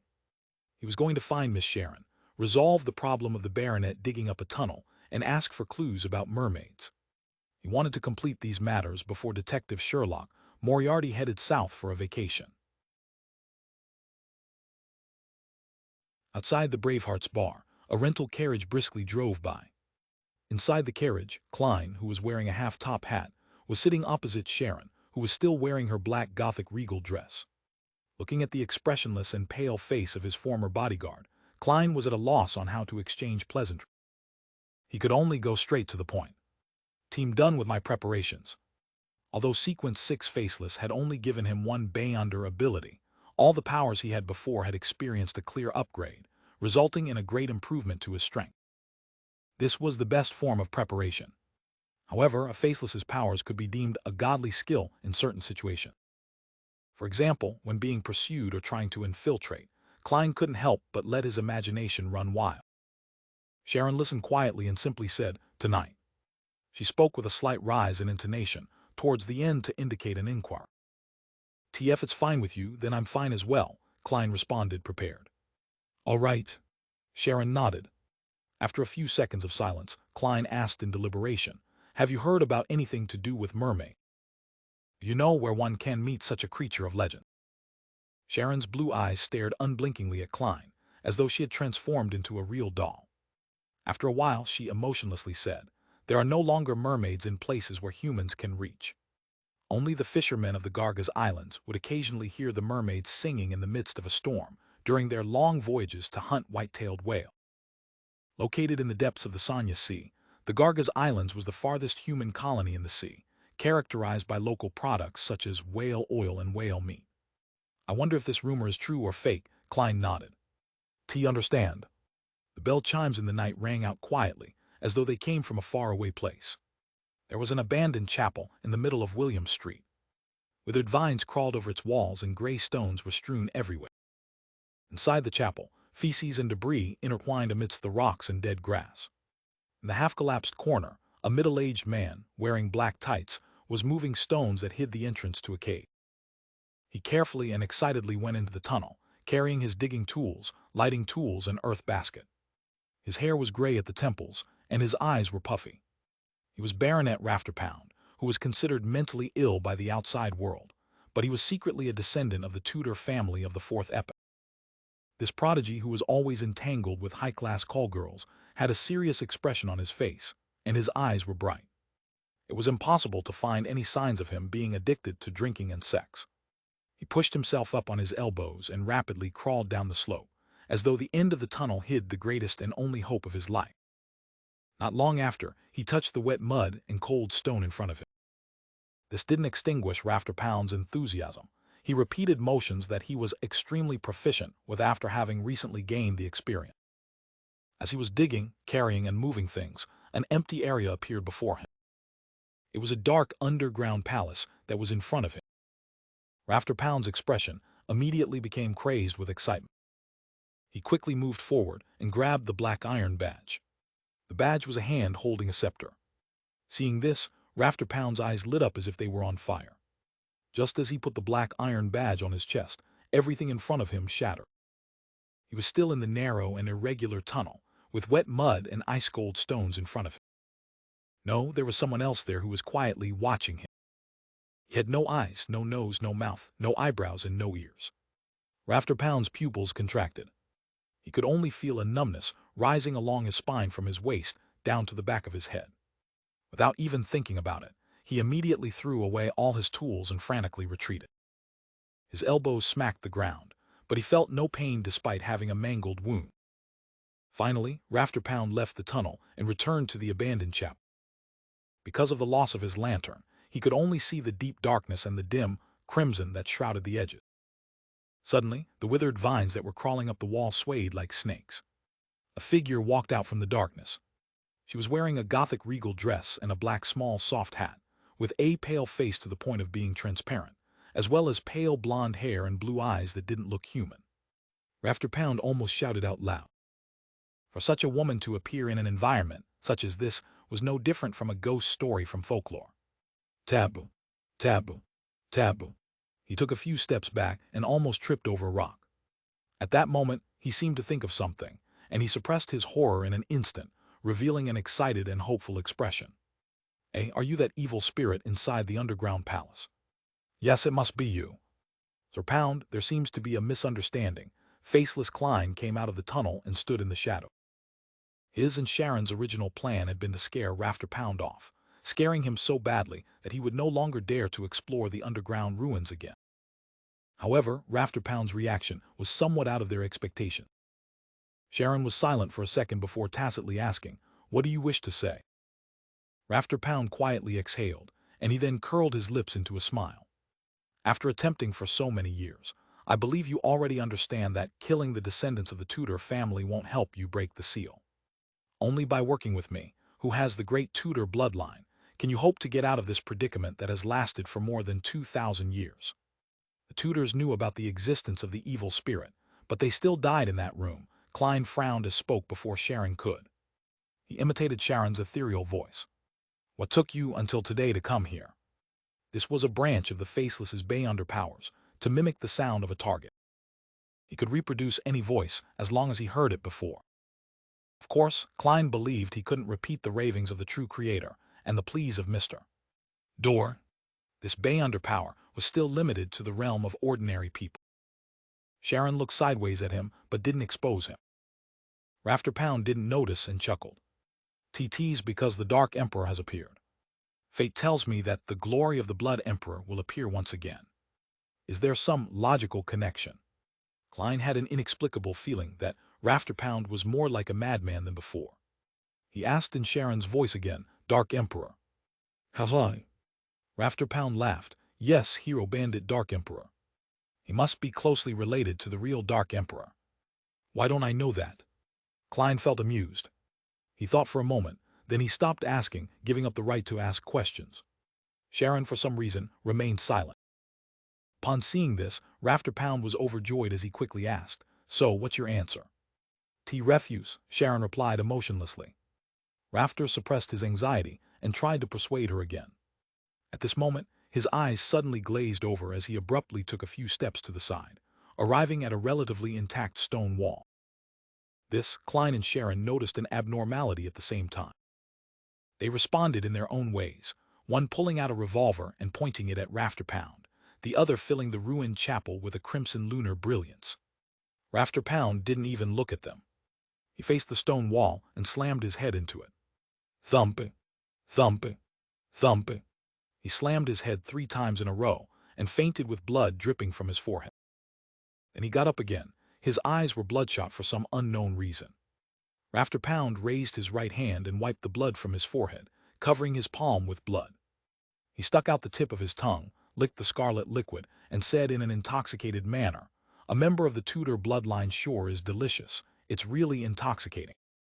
TT will allow my loathing to exceed its limits to the greatest extent, and it will help me temporarily expand the boundary of the seal." Klein's muzzle was aimed at him as he asked in a stunned tone, "The evil spirit in the ruin?"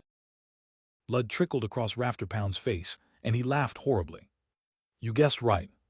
Before, I judged that you were weak and wanted to corrupt your mind and enter your dreams to tempt you into rescuing me. Who knows, you're also a person with a secret. Don't be so direct." Klein subconsciously glanced at Sharon, but he found nothing out of the ordinary about her. "What do you want to do?" Klein asked directly. "The evil spirit side. Team an innocent person who was harmed because of Alistair Tudor's ambition. Due to the constraints of my corpse, I've been trapped in that underground ruin for nearly 2,000 years. Hope that you can help me out of this predicament and allow me to become a free spirit. I swear I won't involve innocent people." After saying that, he looked at Sharon with his bloodshot eye. "You should be a wraith from the mutant pathway. The next stop is a critical point to becoming a demigod. I'm not sure if you have the puppet potion formula, but I can help you obtain it. I can even be a part of your ritual. That is the reward I can promise you. Puppet Sequence 4 of the mutant pathway is called Puppet." "What a strange name," Klein muttered inwardly. The evil spirit turned to look at him. "You will similarly be rewarded. TT's an object that can be considered mystical and precious, and because of some sort of attraction, its holder came to the underground palace and died by the side of the Tudor descendant. This is what it looks like." As he spoke, the evil spirit spread open the palm of his hand, causing the crimson moonlight to form a scene. Inside the picture, there was a normal-looking tarot card. The image on it was completely different from the others. Sitting inside a chariot wasn't a king, but rather a male priest wearing a dark red robe. The priest looked like Roselle Gustav. "This a card of blasphemy." Klein's eyes instantly shifted. He saw that the starlight in the upper left corner had condensed into a line of text, "Sequence 0, Red Priest. Provided by the evil spirit Sequence O, Red Priest. Which pathway Sequence 0 is this? I've learned the true name of another Sequence 0. Of course, the pretext is that the evil spirit isn't lying. It said that the holder of the Red Priest card would seek out the underground ruins of the Tudor family due to some form of attraction. But they ended up dying in that room. This should be the law of convergence of Beyonder characteristics within the same pathway, right?" No, Emperor Roselle had apparently mentioned that after advancing to become a high sequence Beyonder, possessing a corresponding card of blasphemy would allow them to subtly sense the Beyonder ingredients needed for subsequent sequences. In other words, the room where the evil spirit is sealed has a demigod-ranked characteristic of the Red Priest path of the divine hidden within. Perhaps, The evil spirit was a demigod of this pathway when it was still alive, and it might even be a little stronger. The subtle sensation provided by the card of blasphemy is probably a result of the law of convergence. Klein suddenly thought of many things. He subconsciously turned his head to look at Sharon to see her reaction. By doing so, he could determine if she knew about the card of blasphemy and whether she understood the meaning of a sequence 0. However, there was no change in Sharon's nearly transparent face. It was as if the evil spirit had just shown an ordinary tarot card. However, this actually implies something. When any Beyonder first come to learn of a sequence O, they will subconsciously think about what it represented. Perhaps only a Beyonder in the spectator pathway can read the subtle body language of Miss Sharon. Klein sighed to himself. Seeing that both of them were silent at the same time, the evil spirit gave Klein a deep glance, slowly making the projection of the card of blasphemy disappear. It once again looked at Sharon with its bloodshot eyes and said with a low and hoarse laugh, "If you are unwilling to become a demigod of the mutant pathway, then I can provide you with the sequence 4 potion formula of the abyss pathway. The temperance of desire and the flamboyance of malice has always been very congruous, isn't it?" Sharon ignored the evil spirit's question and turned unhurriedly to Klein, leaving him to respond. What the evil spirit means is that the mutant pathway and the abyss pathway are closely related pathways which are exchangeable at high sequences. How the Rose School of Thought and the Blood Sanctify sect act on the surface does seem very similar. Klein thought for 2 seconds and looked at the bloodied rafter pound. Then how can your seal be removed? The evil spirit laughed and said, "Very simple. Find a direct descendant of the Sauron, Einhorn, and Medici family, and obtain 10 milliliters of their blood, each. A little more is fine, but not less. Then mix them with holy water and pour them into my room. This way, the seal will be lifted." It's a very simple and strange method. Even in the field of mysticism, it's rare. Why must they be direct descendants of the Sauron, Einhorn, and Medici family? I have never heard of the last one. Sauron is the former royal family of Intis, and Einhorn is the royal family of the Fasek Empire. Both of them were loyal to the Trunsost Empire, the angel family of the fourth epoch, and they were the final winners. However, Loans Augustus and Phaenopotter's Castia families also meet the same conditions. Oh right, the Sauron and Einhorn family have one more thing in common, and that is their possession of the Hunter pathway. Is this the reason for them being chosen? Taking the situation from before into context, the Hunter pathway is equal to the Red Priest pathway. As he made a guess, Klein didn't conceal his doubts. I know about the Sauron and Einhorn families, but I've never heard of the Medici family. Very normal. They often enjoy hiding in the shadow. They are corrupted angels and have established an extremely secretive organization, the evil spirit said with a contemptuous tone. That organization is known as Rose Redemption. This name is very familiar, that's right, inside the abandoned temple of the true creator that was recently found by the City of Silver. There's something similar written on a corner of a mural. They suspect that it's the name of the city or the creator of the temple. Now, from the looks of it, this symbolizes an extremely secretive organization that was founded by corrupted angels. They believe in the true creator. What is their relationship with the Aurora Order? Klein pondered for a moment and said, "It's related to the true creator." The evil spirit was silent for 2 seconds before asking in a low voice, "You know about Rose Redemption?" He heard it by chance. Klein spoke the absolute truth. The evil spirit thought for a moment, then it suddenly said with a smile, "You have more secrets than I thought. Can we not talk about such things?" Klein held himself back from watching Sharon's response, as he wore an unperturbed look. The evil spirit's gaze swept across the two and laughed. Rose Redemption has a close relationship with the birth of the true creator. It's impossible for you to imagine that certain people were once members of Rose Redemption, but they have since left. As long as you find an organization that believes in the true creator and trace it to the very end, then there will be a chance of you coming into contact with Rose Redemption. It sounds a little like the Twilight Hermit Order, with one being the front side while the other the backside. Klein made an intuitive guess. Seeing that the evil spirit had no intention of giving an in-depth introduction to Rose Redemption, he laughed and said, "Do you think we can complete something like that with our strengths?" The evil spirit was silent for a few seconds before saying, "Maybe you guys can try your luck in Binksy Town." Binksy Town? Where's that? Despite Klein's repeated questioning, the evil spirit refused to reveal anything else. Faced with this situation, Klein could only switch to asking, "During the fourth epoch, were the Dark Emperor, Blood Emperor, and Night Emperor fighting for the position of Sequence 0.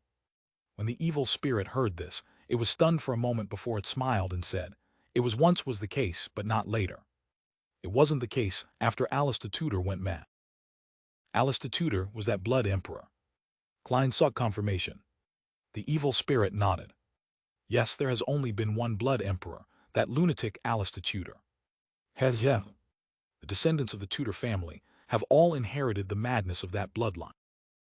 They're usually crafty, devious, careful, and cautious, but at critical moments they can become reckless and not consider the repercussion.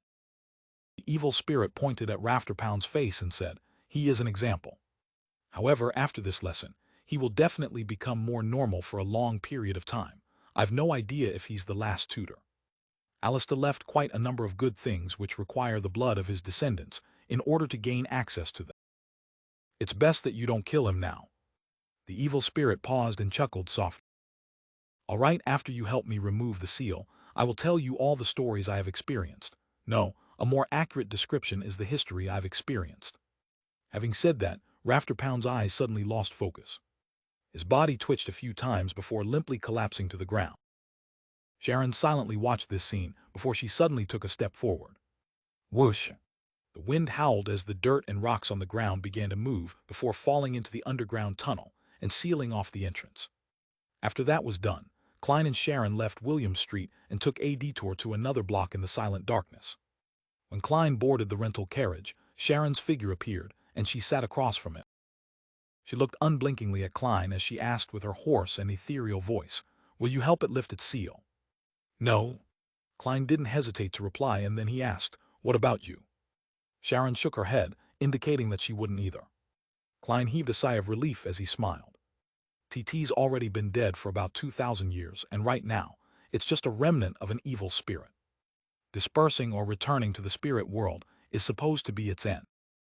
My plan is that once we become high-sequence Beyonders, we can team up and eliminate it, giving it true deliverance. Although the Red Priest card, the hidden history of the Fourth Epoch, and the evil spirit's promised rewards were tempting, Klein had no confidence in it at all. In his mind, he would always recall the scene of the evil spirit's corpse sitting on a high-backed chair with its head lowered. He would also remember how the other party's face would be covered in traces of decay when he raised his head. Sharon tersely acknowledged, giving the necessary response. "Aren't you supposed to ask me why I'm so confident in becoming a high-sequence Beyond?" Klein couldn't help but lampoon. And the answer to that question was that people needed to have dreams. Klein no longer bothered with the topic and switched to asking, "Is the Wraith's corresponding sequence 4 really puppet?" Sharon nodded. "Do you have the potion formula or Beyonder ingredients?" Klein asked in thought. Sharon shook her head. Klein let out a soft chuckle. "TLL, help you keep an eye out for it in my circle." Without changing her tone, Sharon said without changing her tone, "Thank you." Klein looked out of the window and muttered to himself, "I'm going to the south for a holiday." At this point he said with a smile, as if he were speaking to a lawyer Jurgen, "Let me wish you and Marek a happy new year in advance." Sharon was silent for 2 seconds, then she pursed her lips and replied in a fleeting voice, "Happy New Year." Her figure gradually faded and disappeared from the carriage. Looking at the little boy behind the altar, and hearing his slightly hoarse and tender voice, Derek felt as if he was facing the most terrifying monster. He almost performed a downward cleave with the axe of Hurricane in his hand. From what he knew, a person who could survive in the pure darkness for so long was definitely not human.